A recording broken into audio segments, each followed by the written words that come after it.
Nothing so far. Yeah, I have it on. It says it's streaming. I was gonna start the music.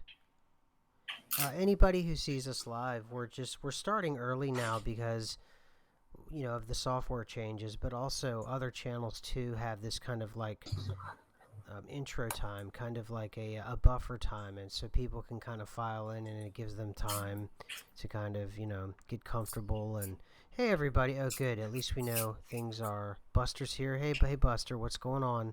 Um, so everybody has time to kind of file in here. So that's why we're starting this thing early. And hey, all right, cool. All right. So unfortunately, I can't see any prompt for the stream yet, so I can't see it. But I'm glad that there's a bunch of people already got Oh, prompts and they're in. really? Oh, that's such a bummer that you can't. Oh, that is such a I really bummer. think this is one of the things that's affecting the channel. Is like I'm on it and I can't find it. As in, like I'm on your channel, like refreshing and refreshing, Yep. and there's just nothing coming up. Oh, now it is. Okay. Now it's come up. Woo! Usually we're like 10 minutes in before I can actually see what the comments are saying. Hmm. Here we go. Can you guys hear the music? Hopefully. I turned on Buster's intro music.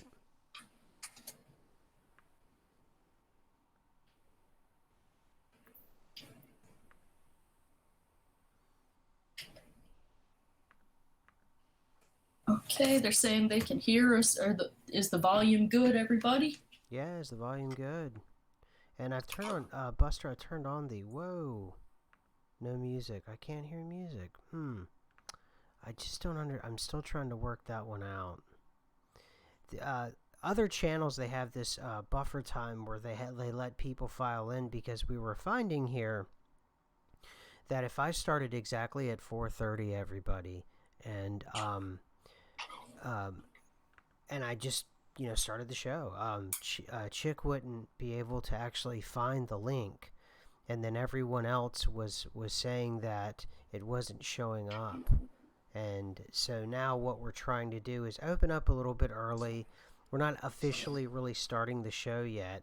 And then I noticed other channels, one of the cool things they were doing is during this time period, as everybody, files in, they had some just music in the background, and I was trying to get Buster's music here going. And it's kind of a bummer that I'm also seeing in the audio. Yeah, that's the case. It's not showing. That's a real it's a real shame. But we'll fix that. There's volume is good, but maybe a trip somewhere to up the accent. Sounds quite funny. Chick is good. No music. Okay. All right. Well, we will not worry about the music this time then. Okay. As long as you can hear us, Chick and myself, we'll figure that out. We'll figure that out later then. So, Chick, let's start talking. We have most of the core crew here, and some folks can kind of jump in as they want, and and talk and all that. So, how was your week? Woo! Okay, I'm sorry, guys. I'm having one of those days where I'm like dropping everything all day long, and I just like spilled my drink all over my own legs and my own face Oh somehow. no. So I had to run to the sink and just like clean up quickly and run back in. Okay, I don't I'll know I'll keep what's going things on. going. It's just a oh no, I'm already back. I already did it. Okay, okay, good. All right. Well, as but so how was your week? The week was pretty good. Like I had still some exhaustion like after Halloween, even though it's been like a long time now. But the Schumann resonance went like strangely quiet after Halloween. Like it almost went dark Yeah. for early November. It was really, really, really quiet. And then it started to kick up a little bit.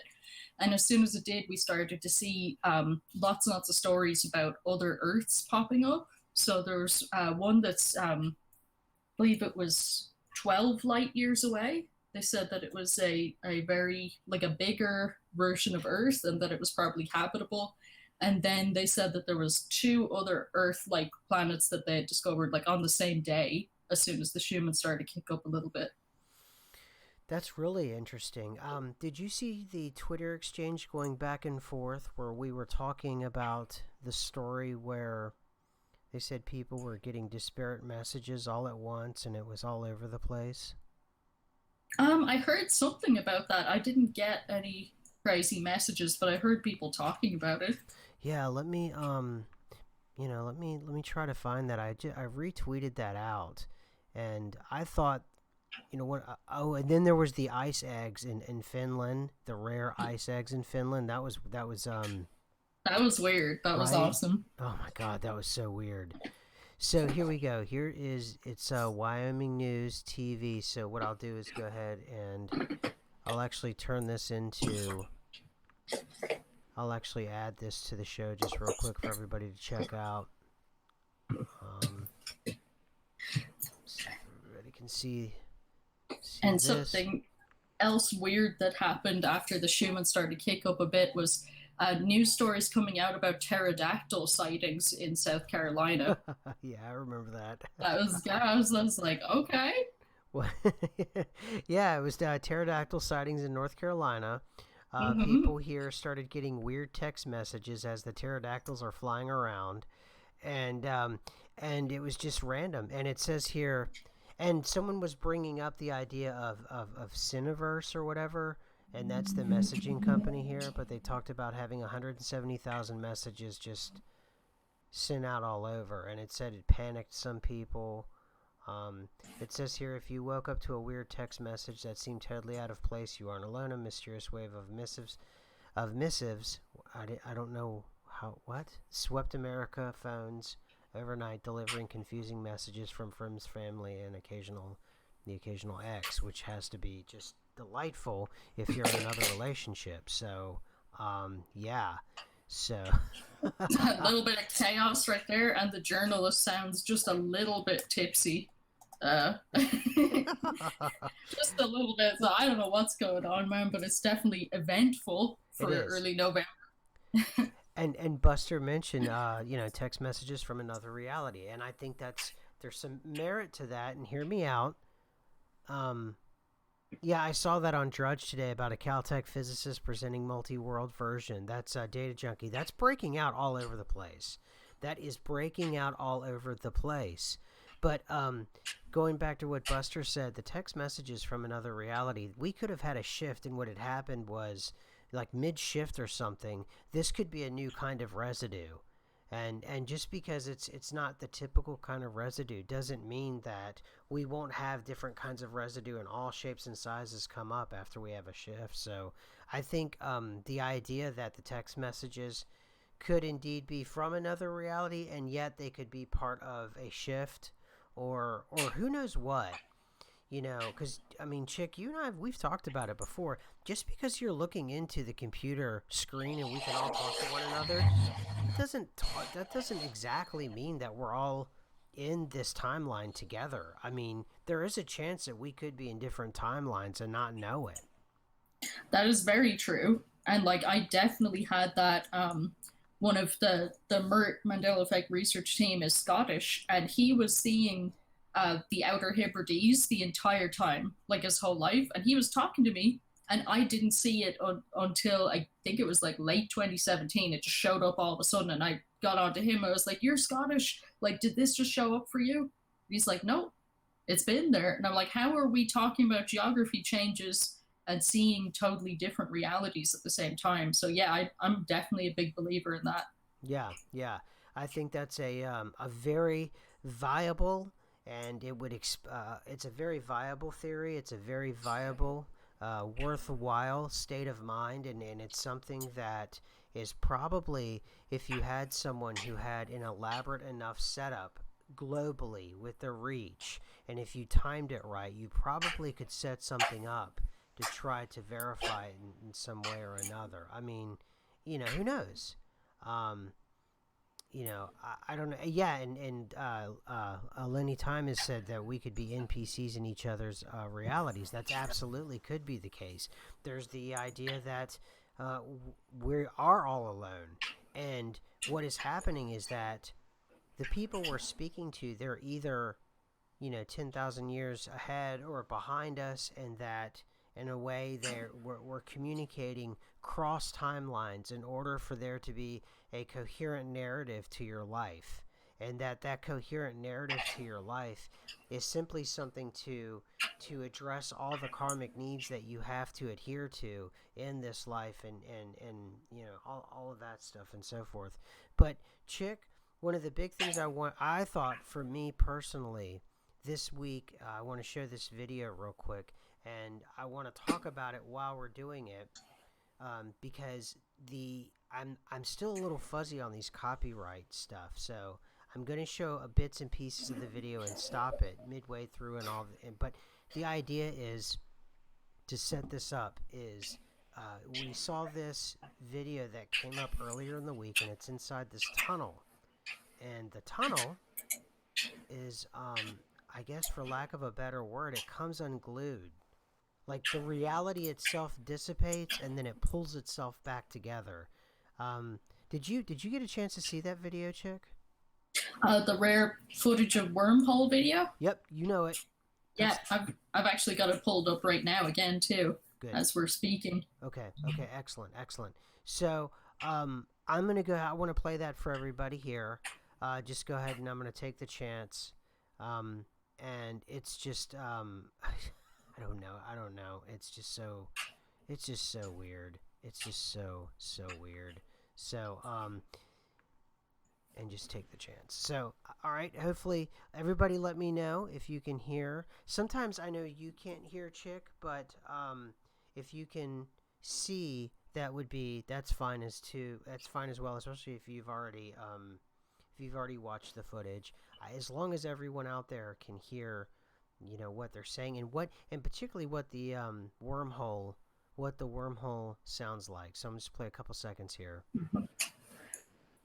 All right, here we go, everybody. West Columbia, May 17th, 2018. Construction workers are underground working on a government building. Inside what seems like an ordinary tunnel, something incomprehensible happens that none of them have ever seen before. It's as if the tunnel has come alive and it's breathing. The tunnel seems to move as a cloud, repeatedly and very suddenly, appearing and disappearing. Workers who witness it are terrified. Okay, so, hopefully, was everybody able to hear that? That's my first question. And my second question, were you able to hear it, Chick? I wasn't able to hear it, but that's okay. Okay. So, hopefully everybody was able to actually, yes, you could hear it. Perfect. Excellent. Wonderful. I can hear it. Perfect. All right, so you heard the sound. You saw what I think is reality dissipating and then it pulling in back into, formation. And it's almost as if and these are technical people talking about this. It's so funny. Here's the first technical person, and then I'll get to the second technical person. Watch this, guys. There's also this booming sound that's associated with it. Is this dangerous? Is the whole thing going to collapse? What the hell's going on here? I love that. She's a physicist. So, all right, I'm going to go down a little bit more because I'm trying to avoid the, the copyright stuff. And we're also giving our commentary. So here we go. Physicist Chad Orzel reviews the footage and considers an incredible theory. There's a very regular pulsation, so it seems like something must be controlling it. If you were going to imagine an intergalactic portal to a distant galaxy, this is what it would look like. Many physicists are convinced they exist, but nothing like... Okay, so that's that. So, that's as much as I'm gonna play of this. So, you know, Chick, what do you think? What do you think of that? That you know, to me, it looked as if the dirt and everything around it was brought almost. You know how they have in sci-fi movies where they'll have an explosion, they'll slow it down, and then they'll go backwards with an explosion and make it into almost like this backward running implosion. That's what the footage looked like to me. Yeah, I really like the way that it moves, so to speak. I know it's really the you know the dirt that we're seeing, but it's almost like that far above a candle, how you can see these kind of invisible waves moving. Ooh. It's got that kind of vibe for me, like the heat waves, I suppose is how you would say that. Yeah. Um, but I don't know. I just think that I think especially as MEs too, it hits us because we're like, we might be in one of those, like individually or as a group. We don't know what's going on. These kind of unseen forces that are making themselves seen is, I just love this footage. I'm watching it again right now. Isn't it really amazing? And I love that the physicists and these really, you know, these important, you know, scientists, they're out there throwing it out. That first there's no skepticism because they see it themselves, but also they offer up the idea of the wormhole, and they offer up all these, you know, fringe and alternative explanations. Now, everybody, one of the more interesting things that Chick and I were talking about just a little bit earlier, but also it was on Twitter, and if I can remember, yeah, definitely Skinwalker Ranch. These kinds of places where wormholes or portals or the veil itself is very thin, you know, there are places all over the planet like that, and oftentimes they're either military installations or they're controlled by paramilitary private organizations. And, you know, by them boring into this, perhaps they, you know, accidentally found one of these wormhole places. And he goes on to say into the video, and I left it in the description, and you can watch the whole thing so I don't get a copyright hit. He talks about that's a means of travel for a lot of, you know, a lot of really advanced societies, you know, or you know, lack of a better word, other planets, I guess. So I thought that was really cool. But for me, someone brought up, Chick, that it reminded them of the sky trumpets of around 2012. And the sky trumpets of 2012, if you don't remember, and I'll play this one, it's a very, very famous YouTube video with over 4 million hits. Actually, before I do the setup, I'll go ahead and play that first for everybody in case you missed it. You see it, 4.4 million is uploaded August 11th, 2011. And I remember seeing this, yeah, but it felt like about almost 10 years ago at this point. And I'll go ahead and play some of this for everyone.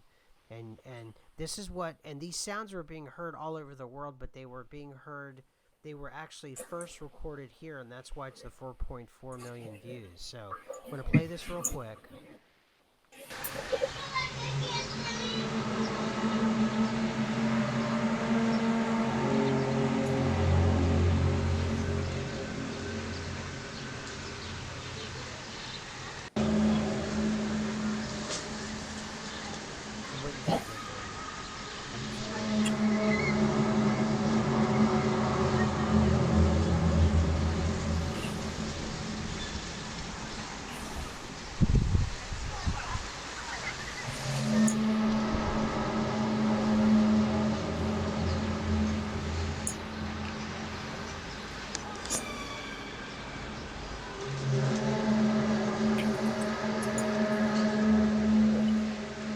So I left that link as well inside of the description, so you can listen to that as well. So the point being that someone put together, it was that perhaps something like what we were witnessing in the tunnel was actually the thing that was happening in the sky, and that the almost ungluing of reality was actually happening in the sky, and for the first time we were able to actually see it on the ground floor, so to speak, or actually in the underground where human beings are actually at. So Chick, what do you think? That, you know, we have this reality that comes unglued, and then boom, it goes right back like a special effect. Like a couple of things are coming to mind. First of all, like if there is wormhole activity in the sky, it would explain sky cities, the sky ghost cities. Oh, good one. Mhm. And it's another thing too is I'm not even sure that things are gluing back together. In all honesty, like I think that it just we have a consensus reality thing going on. So I think that since not me personally, but I'm saying like human beings, that since we believe that generally things are okay, that's the kind of surface level reality that people are experiencing, even though there's like chaos and sometimes it busts through the delusion and then the delusion like fixes itself. That's amazing. Yeah, this would the sky cities. Yeah, all of this pulls together really, really nicely. With the sky cities, you've got that footage, you've got the sky trumpets, you've got can I boost the overall volume? Yeah, I can do that. I went ahead and is that better for everybody? This really, you know what this software is so frustrating is that I had this volume set from last week when people were saying the volume was too loud, and I had is the sound okay now, everybody? Better? Okay. So, yeah, crust displacement sounds. That could be part of that, Eileen, where we're talking about the crust displacement. Um, you know, it could be part of it. It could be the beginning of that. It could be the beginning of all kinds of different things. You don't know. Um, and no, I'm not, Jack. In case Jack, if you're new, Jack Torrance, if you're new, I've been compared to everybody on the internet. So I'm not Casey from Enter the Stars. I'm not that person. Um, so yeah, exactly, Lenny Time. We're starting to live in a Fringe episode. Whenever you start to compile all the footage and you start to compile all the evidence and you start to put it all together, then you compile it with Buster's work in terms of all of the just, I mean, it just goes over and over again, Gateway and all the above. You start to really see reality is something that is not the way it was presented to us. I don't know, Chick. What do you think? I think that not only is this like it's really tying in with the Hutchinson effect and a couple of other things for me, like all the things that we're discussing do tie in well together, but it also makes me think of I forgot and I sent you the article like really late, like after the show had already started, but I went through this article that they had released about Schrodinger's cat, where they were saying that they were actually the physicists working on the problem of Schrodinger's cat had come up with a way to try and manipulate the limbo chaos state, like before you actually look in the box to see if the cat is dead or alive.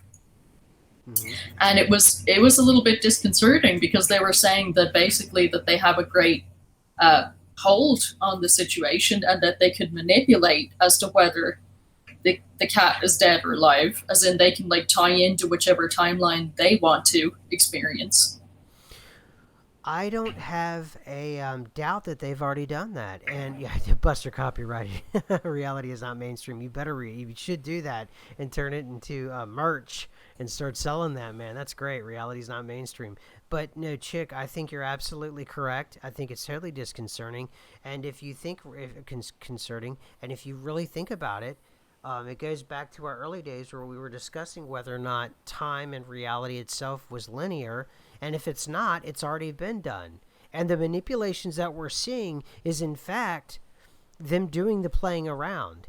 And, in fact, if they've just did this last week, we could be in our linear way of seeing things. Oh, this happened in, the footage I just showed you was August 11th, 2011. But to them, because it's not linear, they finally found that space that's so far above time space, they finally were able to truly click out. What they're able to do is manipulate whatever it was, and what we're seeing is the after effects on August 8th, 2011 in Kiev.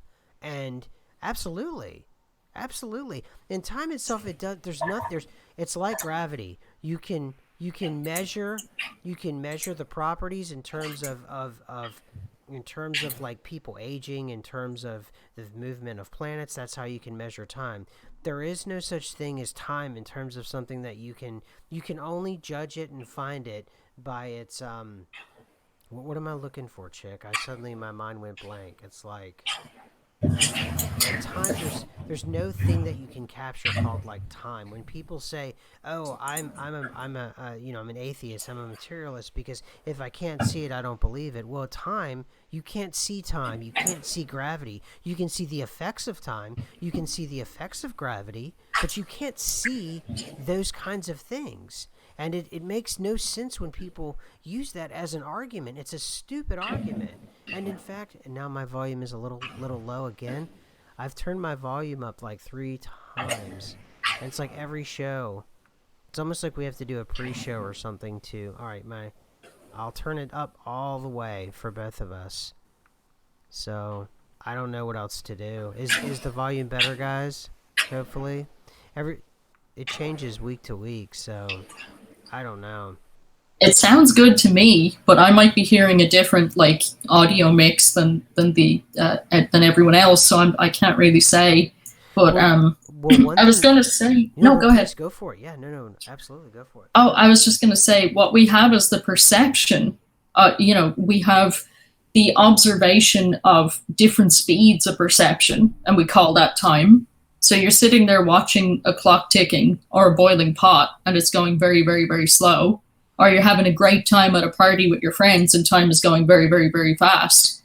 And it's just like, I think that your consciousness, your consensus reality perception is really what it really puts you in what speed you're experiencing what you think time is. And I think that we do that kind of semi-unconsciously. I think that most people don't, on purpose watch a pot to make time slower, or on purpose, have a good time to make time go quicker. But I know there are people experimenting with that. And I think that it's certainly I'm getting all into time travel now. I was going to say one other thing from this Schrodinger's cat article was they were talking about how you could almost like go back in time as well as control which outcome in the future. So Dr. Hoffman, the one that's doing the math on all this, was saying you can choose to know if a coin was flipped or if it's currently heads or tails, but you can't know both in a Schrodinger's cat situation. What's more, if you know how a quantum system was changed, if that change is reversible, then it's possible to restore its initial state. In the case of the coin, you would flip it back. So he's talking about like 3 different directions of time. You could put something into its initial state, or you could have the dead cat, or you could have the living cat. Wow.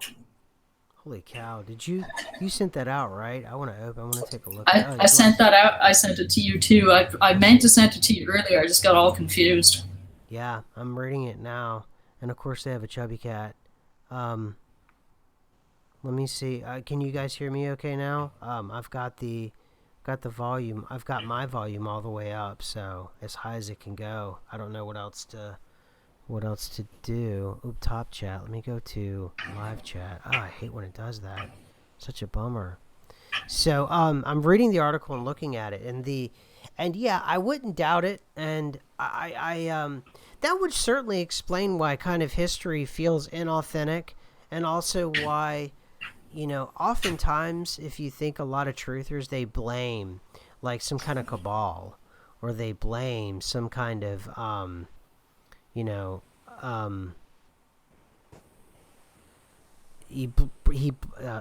wait a minute, hold on. So they blame some kind of cabal, or they blame some kind of, I don't know, they think that there's some kind of overarching, slow moving conspiracy, a global conspiracy. And it's a pretty well-worn path inside of this subset of the broader conspiracy world. And I wonder if sometimes if you pay attention to the news, and if you pay attention to history, and if you pay attention to the way things move, chick, I'm wondering if what you're really seeing is that they've conquered that already, and by being able to go ahead and conquer that, and being able to go ahead and make all of those changes to what they want to happen, You know, are we what we're really looking at is truly a reality that isn't exactly, how am I going? It's not exactly, you know, under a broader conspiracy in a sense like we're thinking about. It's in a much deeper kind of conspiracy in that they're not doing anything from like the Tavistock Institute or MK Ultra or anything like that. They're actually changing the fundamental architecture of reality itself. And I think that there's a lot of chaos going on because I think, like, if that's what's going on, you probably have a whole bunch of different governments and scientists that all have control of this technology and they're all changing things and nothing is concurrent with anything else. And then you see an enormous amount of fluctuation and nonsense. And but I feel like it's also got a very supernatural side to it as well. Because, like, just as you mentioned at the start of the show with the text messages, it's unusual and it's trolling. And what more of a hallmark do you need for, like, kind of whatever the faceless thing that's hanging around the ships is? There's always this signature of, like, trolling and of kind of making light of this very strange and serious situation. Yeah.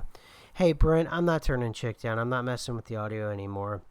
I'm sorry, guys, if I can't get it right. It's just, you know, I'll they I'll say turn lean it back up. a little. No, they say turn it up, turn it down, do this, do that. I'm just whatever. You know, just I can't help it. So, and then we also looks like we have reality as a simulated no Jesus or Kanye. So it looks like this person is trying to troll. And I see it comes in waves. The whole troll thing comes in waves. So anyway, so okay, Chick is okay. SMQAI is low. Yeah, I've got it up full of as loud as I can get it. So I don't, I'm just glad we have a show and it's not breaking down. So that's really, that's where I'm kind of at with this thing. So I can try to actually turn up my internal volume here. Hopefully that works for you guys better. I can do that. My actual speaker on my system here, but oh yeah, it's a sim, no doubt. Yeah, no doubt. Yeah. But anyway, all right. So I'm thinking the cities are, I'm thinking those sky cities are a part of this. I think the sky cities are related to the issues we were having in Kiev, and I think all of it is way it's all. I think reality is unraveling.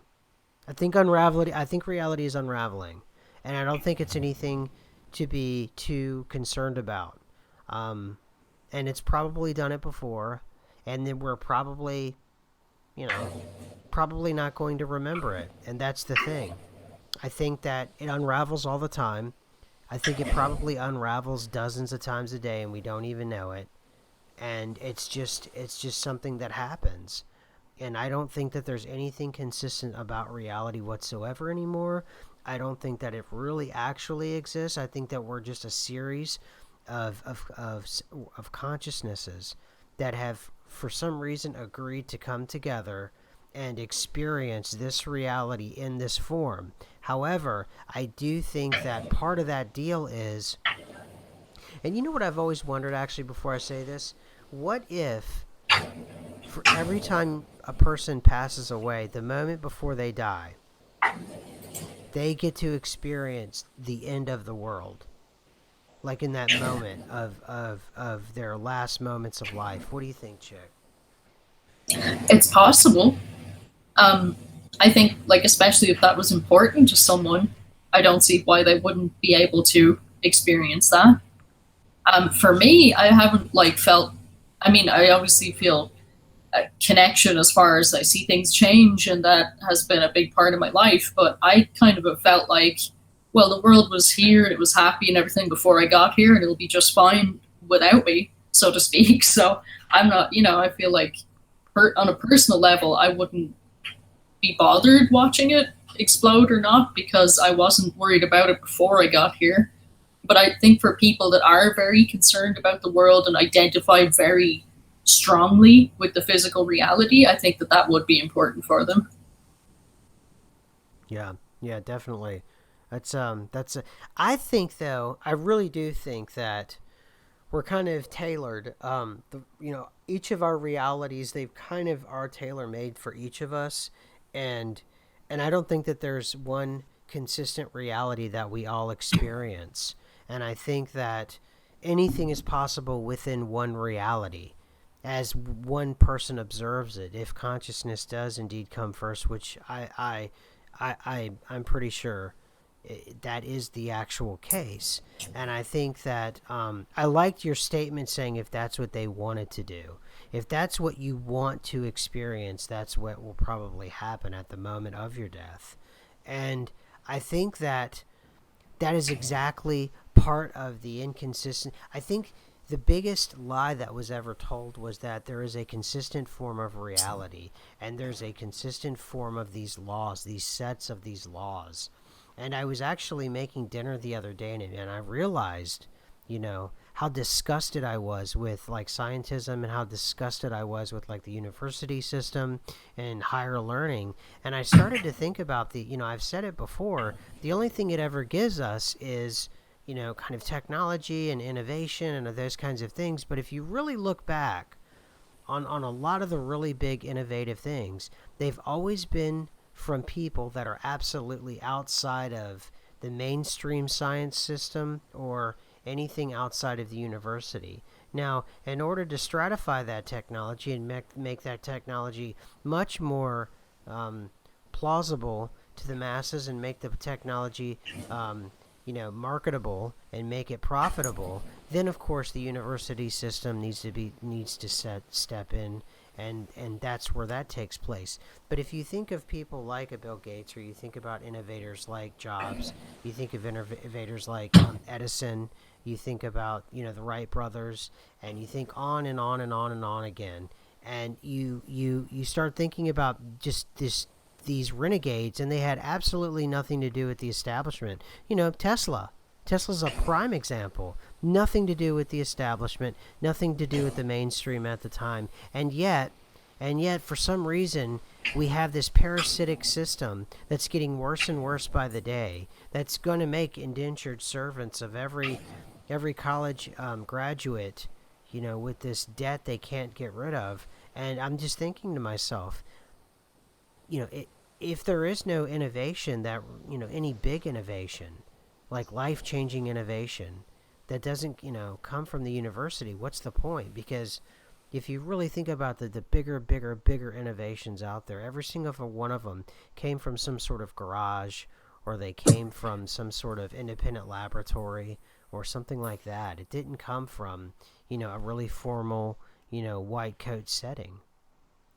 That's true. I mean, those guys, they kind of put their like gold standard on something. They're like, oh, this is university approved, or this is board approved, or this is, they put different things through their own rigmarole of reviews or tests, or however it is that they want to approach such a thing. But yeah, this system is not really designed with innovation in mind. It's designed with copying everything you've done before and how to make that useful.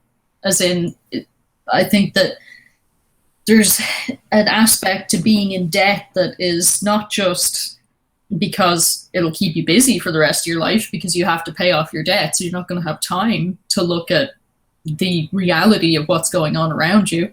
But also, when you read into like Saturn, and you even read into gravity and how difficult it would be to basically to like leave the planet like en masse. And I've just been watching like some weird like scientific theory videos about, and I know not everybody believes in gravity or space or any of those kind of things, but I'm just saying, like, as a concept, debt and being kind of at the bottom of an uphill trek is very much part of the reality that we're in.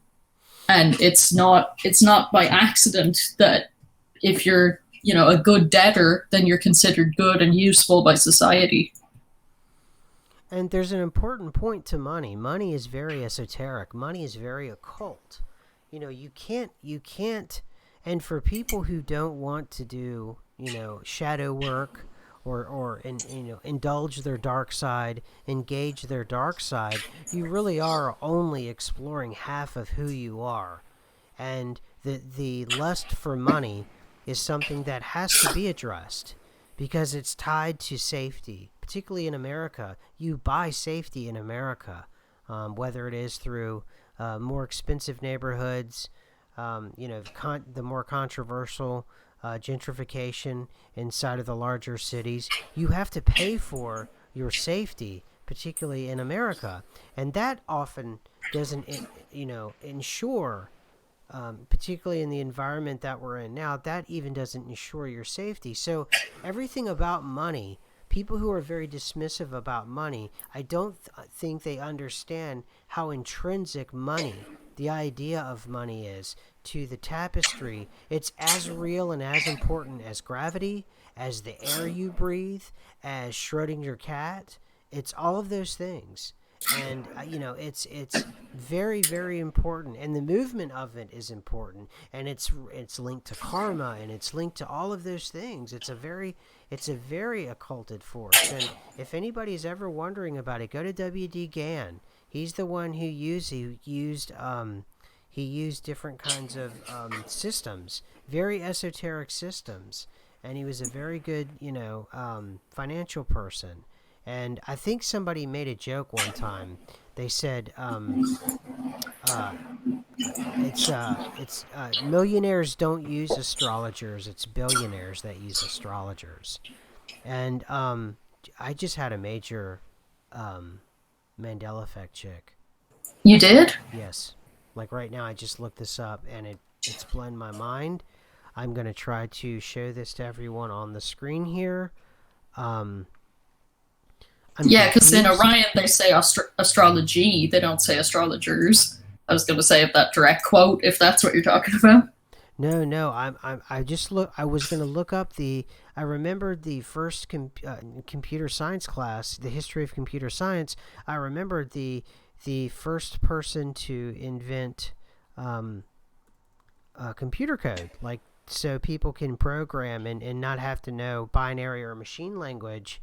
I forgot her name, and it was like McDonald or something like that, and she was actually a Navy, she was in the Navy, and my point was going to be, I understand it's the Navy and it's the military and it's institutionalized and everything, but she created computer, she was the first computer programmer, and she created it in the Navy, and I think her name was McDonald, and I'm blown away about, and I knew of Ada Lovelace before. Hopefully everyone can see that on the screen.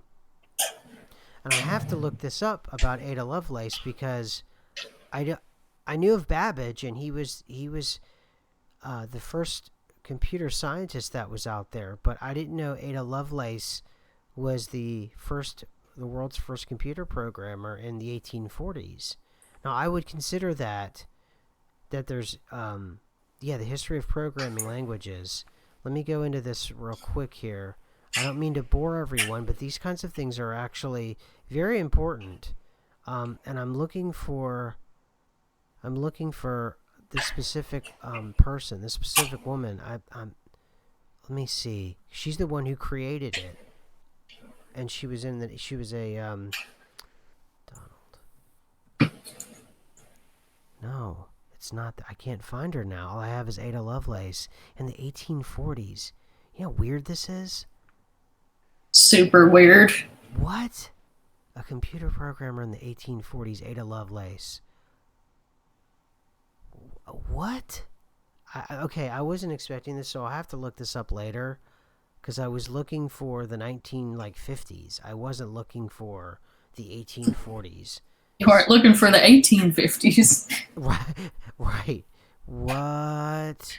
I was looking for I was looking for a woman, but I was looking for a totally different and in a different century. I wonder if by this time next year, the first computer programmer will be in the 1750s. I'm really confused right now, and I don't understand what's happening, because what? Ada Lovelace. Who is more about Ada Lovelace? Okay.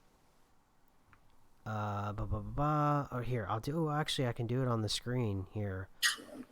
And I don't even know if it's. I think it's Ada and not Ida.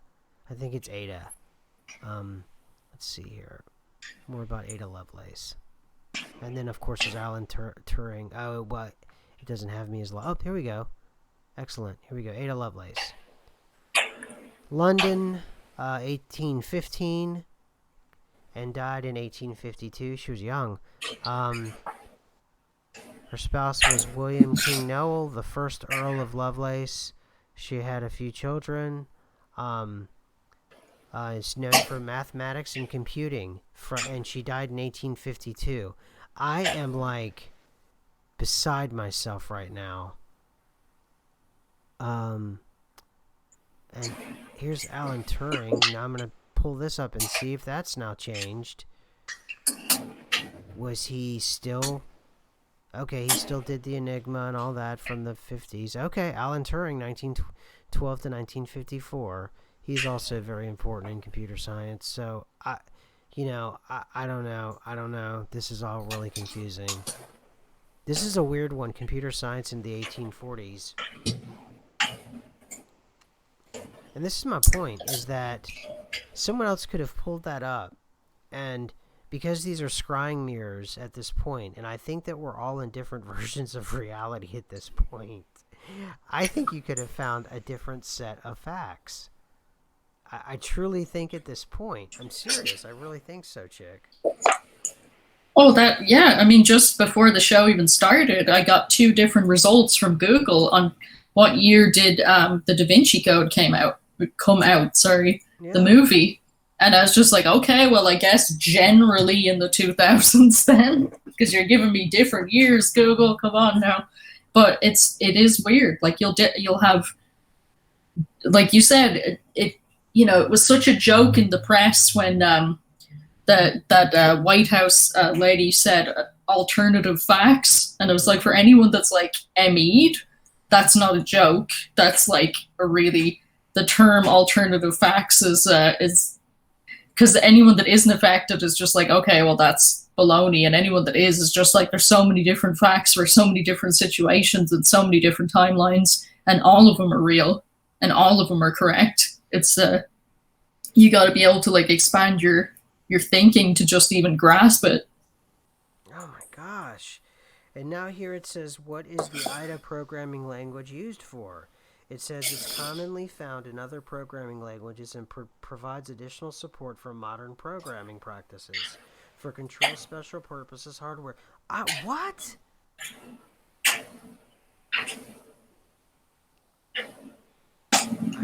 I'm just looking this up on my own, folks, because I'm like, We're all blown out by this one. Not just blown away, but blown out, because they're very advanced in the 1800s here. They are. Okay, here we go. So I'm breaking it down here. Actually, I can get it on my phone. So it says here, she was chiefly known for her work on Charles Babbage's proposed mechanical general-purpose computer, and it's called the Analytical Engine. She was first to recognize the machine had applications beyond pure calculation, and published the first logarithm intended to be carried out by the machine. What? And there's a picture of her. There's a photograph of her? Yes, a wiki. There's a wiki of her. I was just about to say, there are photographs showing up now that are from that time, so I shouldn't even be surprised, but I still am. Ada Lovelace wiki.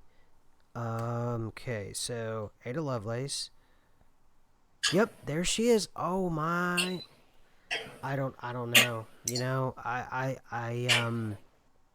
so she's dead by 1850, right, folks? And now we actually have a physical picture of her. And I know there were pictures taken. I understand that in this timeline, and I get it. But, and I'm gonna show everybody real quick here. This is just blowing my mind. I'm just so. Dude, what? The past is 100% alive, man. I don't want to say I don't believe in ghosts anymore, but I don't think that I honestly think that the timelines are concurrent And there might also be ghosts in some other way, but I'm just saying, like, in general, I think it's all happening right now because the photographs are so sharp and clear. Yeah, look at that picture. That's really, I can see it now. And read the end. It says here, as a result, she's sometimes regarded as the first to recognize the full potential of a computing machine and one of the first computer programmers. Now, if they're talking about an logarithm, the reason why this is significant to me, if anybody is into computers and computer science, and a logarithm itself is something that is also is almost able to take on its own instructions that's beyond the machine itself. So that means that she was able to present something probably in a paper form that was able to carry out a certain amount of beyond computational tasks that are beyond the machine itself. That is unacceptable before the middle of the 20th century. I got a headache. You're just like, it hurts. I know. It's too much. And just like, and this is totally irrelevant now because this has just blown it out of the water. But I was going to say that the rate of randomization, even with terms of money, doesn't exist so much in Orion. As in, like, to go back to Mandela Effect's glitter experiment, where you shake the glitter up and it's all perfectly uniformly spread out. There's no like random, pieces of glitter of the same color all bunched together. That was just like a really good experiment to show how the randomization doesn't happen here. And I was looking at millionaires and billionaires and stuff, and it's so not random in the Orion arm that when you look at the star signs of billionaires, they're all Aquarius or Taurus, and they're all born on the 8th or the 28th of any given month, or it adds up to the 8th or the 28th if you add their like the numbers of their births together. Right. So it is written out kind of like a simulation kind of thing. It's just like, oh, well, there's the code for this. There it is. And it's like, there's no randomness to that. That's so weird. Okay, here it is. Here's someone, thank you in the chat for Grace Hopper. I don't know why it was McDonald. I don't know why. So here it is. Okay, all right. Thank you. Who was that in the chat that told me that? Homeostasis, thank you for that. Chick, I'm going to put this up here. This is who I'm talking about, and this makes more sense than Ada Lovelace. This is the person that I was talking about. And notice the timeline difference. You're going to love this. This is insane. You're going to love this timeline difference. And this is what early computer science, what it should look like. Like whenever you have it in your head, what it should look like. Boom. There we go. 1992. Born in 1906. Okay. This is her. She's a pioneer in computer programming who invented one of the first known linkers. No, this is a Mandela effect. No, she invented... No. First off, her name was McDonald. Second off, she was the one that invented the first language. She was able to take basically the machine level of the language inside the processor itself and make COBOL, or actually it was either, I think it was Fortran, or it was either that or COBOL as one of the first. She invented the language. She did. And now she hasn't. And also she didn't marry McDonald by the looks of it. Her name is, like, her maiden name is Murray, so like whoever this Hopper guy is married her instead, and that like changed her time. I'm just seeing like two massive changes to her life, to her timeline, with her name and with her career, like what she's accredited with. No, she hadn't finished her no, this is beyond the compiler. I'm not talking about the compiler. She invented it. I don't remember I think it was COBOL, but I think it was Fortran. It was an early version of relational programming. This is completely different. Yeah, I knew she went to Yale. Or I thought it was Harvard. One of the first programmers of the Harvard Mark I computer. Now look at this, okay? This is why this timeline is wonky, chick. Look at that thing. Now that's World War II where computing was, okay? Yes. Now that's what you think in the 1940s, all right? Why 100 years before you had Ada Lovelace, who was also writing computer code And what does the Babbage machine now look? Oh man, I got a headache. I'm done. I think that computers are trying to spread backwards through time. I mean, it's possible if there is some big wild quantum computer that's out of control, that it's like why shouldn't I put my roots further back so I'll be more advanced in the present? Almost like what you've talked about before, somebody being able to plant a seed 100 years ago and come back and relish in the tree, as in the work's already done. Well, then I get to a point to where I'm afraid to put out ideas, innovative ideas, because what if there's only a handful of us and what they go is say, hey, that's a great idea. Why expend all of the human labor and capital? Let's make it 100 years before and let human labor take the natural course that it needs to take, and then use that as make time work for us, because if time isn't linear, then time itself just becomes like any other resource, like gold or silver or anything else, and it's something to be traded, it's something to be manipulated, it's something that is basically a marketable commodity. And then one of the things that you can do with time then is you can plant, like we were just talking about, the seeds of early programming 100 years before, and then let that go. And you let human beings work on for something for 100 years. They're going to make it, go. Look at the car. We've worked on a car for 100 years. Look at flight. We've worked on flight now for 100 years. Look how different it was. And you give human beings, you give planet Earth time to work on a technology, and they're going to go and go nuts with it. Yeah, and even turn out with a different result, because airplane engines are now in a different, they're way up front. The design is different on the airplane. Right. And then even with cars too, I mean, they had a way away from gasoline cars, and that may still happen sometime in the far past, but they put a dampening on car technology because they want to squeeze it for every last drop of money. But I don't know, it just disturbs me that this woman's life and legacy was kind of ripped out from under her because they put it way in the past, and then she didn't get to do it because it was already invented. Yeah, it bothers me. It bothers me a lot too, and to a lot of people it's just a footnote. And it wasn't just a footnote. This is someone that was, credited with creating, basically, it was the first computer language that human beings could use almost, even though, if you're not trained, computer science and computer code looks very much alien to you. But if you're trained in it, you end up talking a language like you would Spanish or you would French or something like that. And that's what computer programmers do. They learn different languages. That's why they call them languages. And what she did was she was the one who invented the Grace Hopper invented the idea. It used to be Grace McDonald. She invented the idea of using basically the algorithm in compilers and machine language and turn it into a language like you would Spanish or French or English or something, German or whatever. And that's basically what you have when you have COBOL. It's a language. It's just like, you would call it French or German. And then you have SQL, and that's something like French or German, and all these computer languages. I don't know. You're right. I feel as if they took something away here and they moved it around. And I don't know.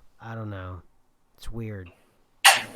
I'm just like trying to even think of just like the repercussions of this, because it all has a ripple effect outwards. And I don't know if we're going to turn around tomorrow and computers are going to be different, or computer language is going to be different. And we're talking about some, Lovelace was the only legitimate child of Lord Byron. I mean, Lord Byron, you know how far back that is? That's pretty far back, man. That's not no recent news. And she is writing computer program, even if it's on a Babbage machine. And, give this enough time, guys. Who knows? Maybe the Babbage machine will be, it'll actually have its own transistor, and it'll be able to do its binary code flipping from 1 to 0s back and forth, and we'll have the first, 8K computer program. Who knows? Hey, you know what? It would make the moon landings more plausible, that's for sure, if we're programming in the 1850s. I'll tell you that much. Heck yeah, it's gonna definitely help with all of these extra moon missions that didn't exist in the Sagittarius arm. Well, But this, it'll help Andy Warhol. yeah, Andy Warhol and his racy pictures that he drew on the moon. Oh Yeah, my gosh, I know, right? wildness. Ugh. I that's probably some esoteric thing too. I mean, we don't know, but I've got my suspicions. Especially like considering architecture and everything in capital cities always seems to have one thing or another going on, and I don't know if that's like, you know, energy harvesting or if it's just to be weird and occult. Like, who knows what's going on anymore. But this thing, and this is terrible to say, but it's reminding me of the third Back to the Future movie, Okay. where Doc Brown goes back to the Wild West and he's making all kinds of machines like from the 1980s, like back in the Wild West. He's got this huge, big, crazy looking machine, and Marty thinks it's a time machine. It's actually a refrigerator. So the whole thing is banging around. It's like an entire, like the old computers, like it fills up a whole room and then it spits out like 3 ice cubes. And I'm just like, that's the kind of thing that we might be, there's no telling like what the first big computer is going to be now, or how big it's going to be, or what it's going to be spitting out, so to speak, or what it's even going to be used for. I know that, like, as it went along, not to talk about World War II, but just to talk about IBM computers, for me anyway, IBM computers got more and more involved in World War II as time went on, to the point where they were writing, they were the ones keeping track of the numbers of the people in the concentration camps. Mm. So I'm just like, I wonder, and they never got penalized for it either. And, you know, Hugo Boss made all the SS uniforms and they didn't get penalized. Everything's fine. You know, everyone's ignoring everything. It's, the whole world is just so weird. But I wonder how many other events that we're going to start seeing the word computer being involved with. And one of my friends, and, you know, my mom's friends before I was born, he was in the Navy long, long ago, and he used to do sonar like with just his ears before they brought the computers in. So he'd be just listening to the beeps and the intensity of the beeps to see like how close things were getting. And I wonder now if it's going to change his timeline, if they're going to bring the computers in way, way earlier, like maybe even before he gets in the Navy. Wow. Oh my gosh. And all right, I don't know who this person is, but I'm going to remove you because I don't want to talk about that, man. And the thing about the chats now, everyone, I am aware that the chats, we are responsible for the. I don't know how responsible we are for the chats, but Jody, if you're a bot or you're a troll, talking about things that deviate from what I want to talk about and Chick wants to talk about is probably going to get you ejected, and I don't want to talk about it. So I'm going to put you in a timeout, and because I don't know if you're a bot, I don't know who you are, and I don't want to get us in trouble with YouTube because of the way they crack down now. So sorry about that. I think if you want your message out, then you know that there are many channels. Hey, what's up, Jeremy? Hey, Lanessa. There are many channels that talk about that subject, and we're not one of them. So I don't know, and that's it. So, well, you know, Lanessa, like I said, that the internet is huge, and now that YouTube has a policy as a creator, and they send you emails about this. Hi, Lanessa. They send a and they let you know that you are responsible for the content of your chat, which makes it almost impossible. And you are also responsible for the content of the comments that you keep up. So you're going to start seeing more and more people turn off comments on their videos, and more people clamp down much much more harshly in the live chat. Now, I used to take great pleasure in banning people.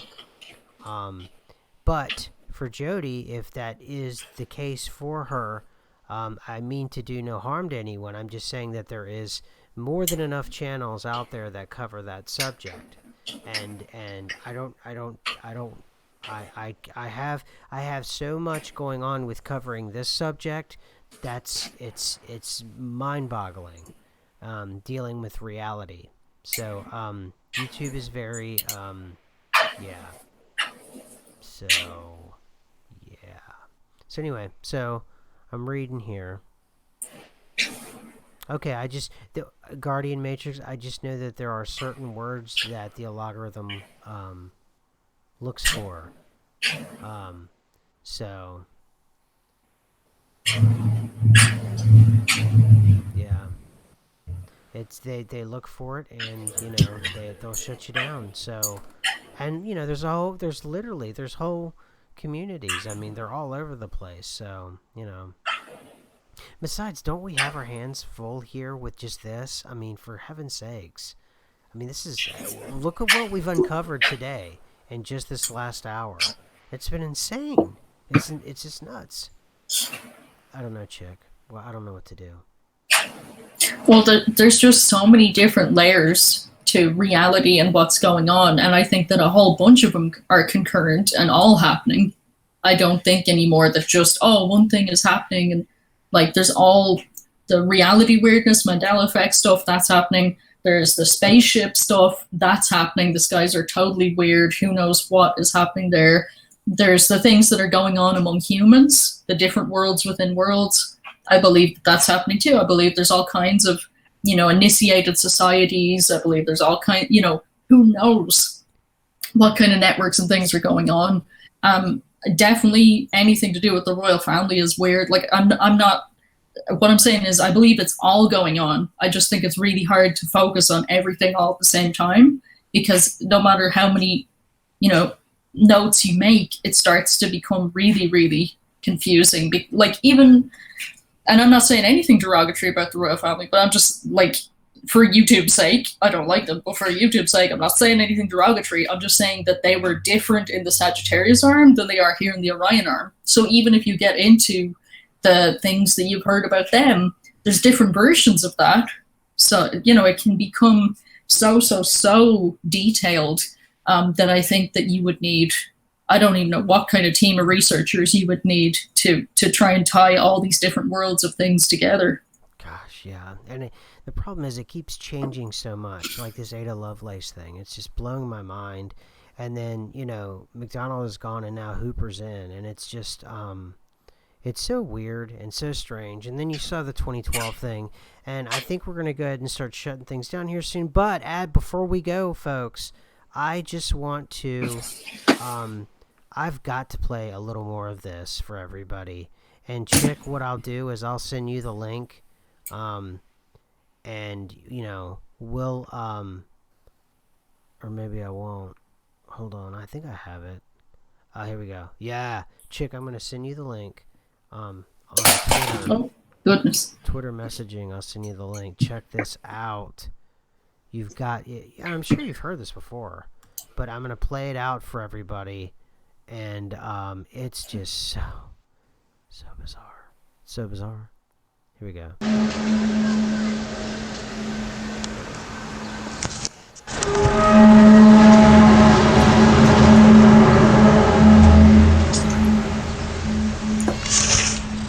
That's so crazy.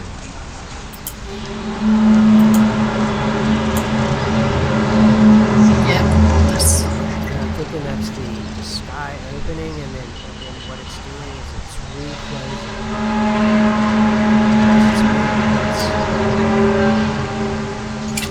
Or it's a disintegration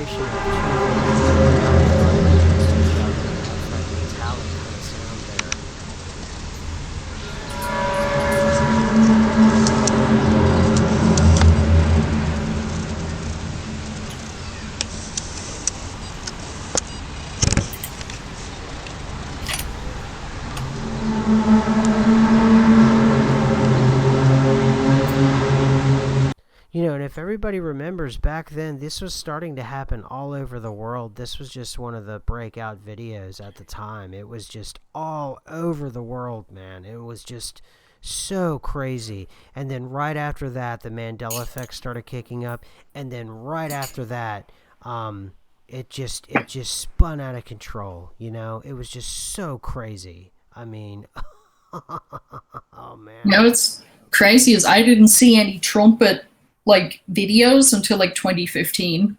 That's crazy. I remember almost 10 years ago those trumpet sounds.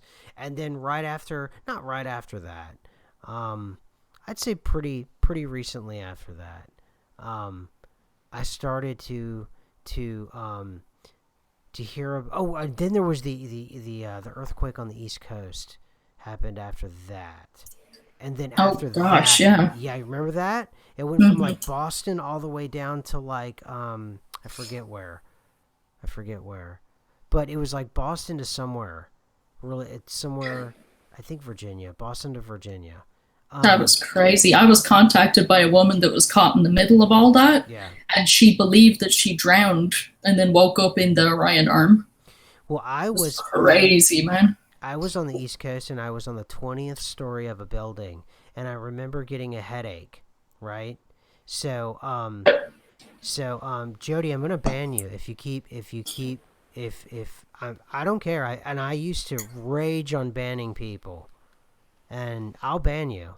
So, I don't know you. You're an insider. I don't know who you are. I just know that you're circling around the channel. And I'm just going to go back and ban you then. So anyway, and then if more want to come, then I'll just go on a rampage again, and I'll rage for like a month. I did it before, and I started to get great pleasure from it. In fact, it got to where I enjoyed doing that more than the show. Do you remember that, chick? Yeah, you went on. Yeah, I remember telling Mr. Laugh about it. I don't know if he's in the chat. I was like, you need to watch yourself, man, because you keep sassing SNQ, and he's on a ban I will rage. crusade right now. Like he'll get you, man. I don't care. Everyone's getting kicked off the channel. I will Everyone. I swear I'll kick them all off. I swear to God. So so the point is, I forgot my point. That's why I'm banning you, because now you made me forget my point, and I was going to end on a high note, and you ruined it. And this is why I rage, and why I just start going nuts and just start banning people.